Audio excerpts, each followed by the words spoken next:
Entonces, la primaria me has dicho normal, pasas a la ESO. ¿Qué ocurre en la ESO? ¿Cómo fue esa etapa?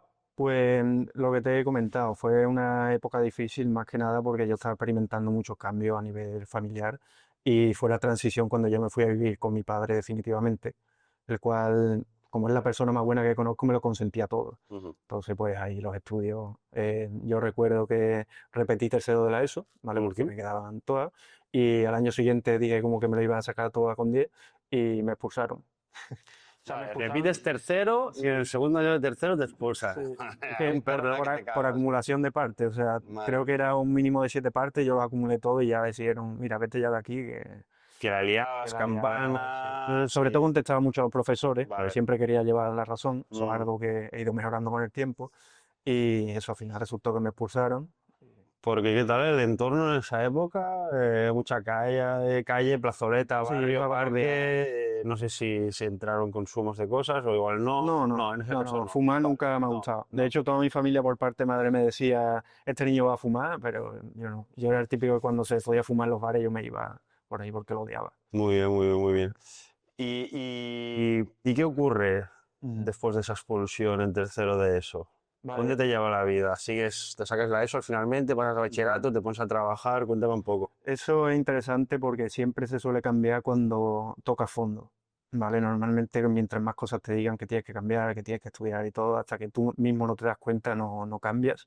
Y el punto de inflexión fue cuando mi padre dejó a la mujer con la que estaba, ¿vale? Porque ella estaba viviendo conmigo desde que yo tenía 3 años. Cuando ellos se separaron, ella hizo de madrastra conmigo. Claro. Entonces cuando lo dejó fue como un punto que no me lo esperaba y ese verano fue como encerrarme en mi cuarto a pensar y gimnasio, solo hacía eso. Otro palo, ¿no? Fue un palo brutal y lo único que quería era hacer deporte para liberar toda la Ya. energía y la ira que yo tenía. Bueno, bien haberlo encarado por el Ujú. deporte Ujú. y no por el bar. Hemos Claro. comentado algo, ¿no? Hay dos O maneras. sea, Hay gente salía que con mi es... colega, pero Sí, tampoco. pero bueno, ya. Ujú.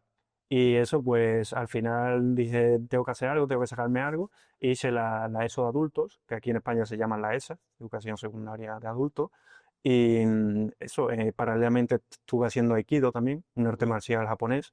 Y ahí estuve conociendo cultura japonesa y todo eso. Me gustaba mucho el tema de la mentalidad, la meditación, todo eso. Y ahí como que fui formándome y, y transicionando a lo que quería hacer. ¿Qué tal, familia? Hemos hecho un pequeño parón en el podcast para enseñaros este maravilloso lugar, Estudio Rocks, en calle Llull, en Barcelona. Un estudio pensado para todo aquel que quiera grabar su podcast, hacer un taller, un evento privado, un sitio increíble, súper estético para los que quieran grabar creación de contenido audiovisual también. Así que os voy a dejar por aquí abajo toda la información para que podáis contactar con ellos y ahora seguimos con el podcast. Qué bueno, qué bueno. Yo creo que las artes marciales, del cual yo también he sido practicante, creo que te dan unos valores para la vida en cuanto a disciplina, respeto, Humildad sobre todo. humildad, que si lo entiendes bien y lo interiorizas, te lo llevas para toda la vida como el camino del Bushido, ¿no? Ujú. Sí, Del eso me encanta. samurái, ¿no? Y, y entonces te sacas la ESO de adulto, Sí, exacto. ¿no? Entras a Aikido. Ajá, estuve esa época ahí hasta que ya cuando estaba acabando la ESO de adultos, que en la ESO de adultos quiero matizar que ahí no se enseña base de matemáticas fuerte para entrar en un bachillerato, entonces yo entré en bachillerato sin base y todo fue porque me empecé a interesar por la idea de los genios, de Albert Einstein, cómo pensaban, cómo describían cómo un cohete podía volar, cómo un barco puede nadar, a quién se le había ocurrido eso, fue lo que más me motivó y digo, joder, ¿qué tengo que hacer para llegar a entender las ideas de esos genios? Y estuve descubriendo que para eso tenía que entender la física, que hay mucha matemática detrás, pero la física es más entender el concepto de por Wow. qué ha pasado esas cosas. Pero claro, tenía que hacer un bachillerato científico-tecnológico sin tener bases. Incluso le dije a un profesor que quería hacerlo y se rió de mí delante de otro profesor diciendo que quiere hacer bachillerato de ciencia habiendo hecho la ESO por la tarde. Le digo, pues ahora lo voy a hacer peor. Y me metí en eso en primer bachillerato. Fue una época muy dura porque también uno de mis mejores amigos se fue a Málaga a vivir y siempre habíamos estado en el pueblo, siempre habíamos estado juntos para todo. Y claro, había hecho un bachillerato que para mí era al principio súper complicado porque todo el mundo tenía buena base y yo incluso no sabía ni resolver una ecuación de segundo grado, que eso se supone que en primer bachillerato tienes que saber perfectamente. Pero al final, por obsesivo, por tener un objetivo, conseguí alcanzar el nivel de toda la clase, incluso mejorarlo. y después segundo bachillerato fue un curso en el que estuve disciplinado, estudiando a tope, porque ya lo que quería era irme del pueblo. Quería salir de ahí. Me parece brutal tu historia. ¿Dónde viene ese cambio? ¿Cuándo, en qué momento te empiezan a interesar los genios y dices, hostia, voy a aplicarme porque hay algo ahí que me genera interés? Yo siempre he sido muy curioso, pero sobre todo fue en la época esta que te he comentado de la ESO y Aikido, que empecé yo más a conocerme, a ser más humilde y todo Vale, eso. vale. Ahí fue donde me empezaron a interesar.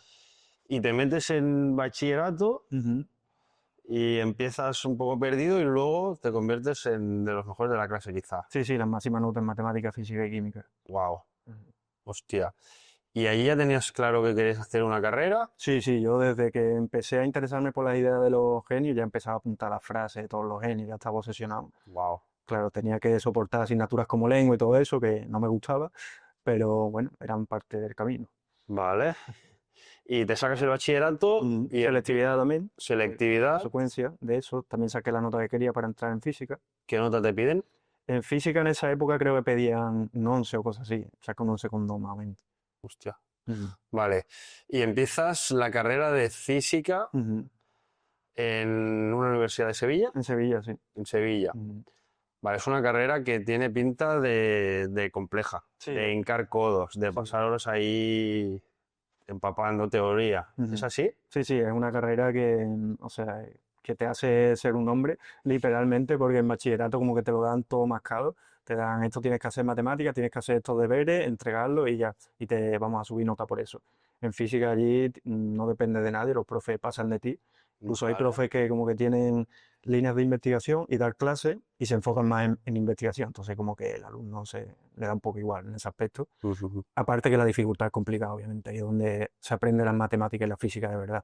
Entonces ahí hay que tirar mucho de constancia y de ser pesado. ¿Algo que te llamara la atención al inicio de la carrera o era un mundillo que ya tenías por la mano algo? A base del bachillerato quizás, las matemáticas. Yo tenía buena base, pero me di cuenta cuando vi los primeros apuntes de matemáticas que eran todo letras, no eran números, y que había que descifrar jeroglíficos. Era súper complicado, sí. Bueno, yo te he visto en redes y, hostia, veo los problemas estos que resuelves allí y alucino, ¿eh? Alucino porque es un mundo que desconozco. Lo que sí que me apasiona es buscar el entender el porqué de las cosas, ¿no? Y cómo un humano es capaz de desarrollar ciertos inventos y descifrar cosas, ¿no? Y ponerles nombre. Eso es lo que no le da. O, ¿no? Cómo construir algo que vuela o que se sostiene en el agua y no se hunde. ¿No? La física va de esto, ¿no? Claro.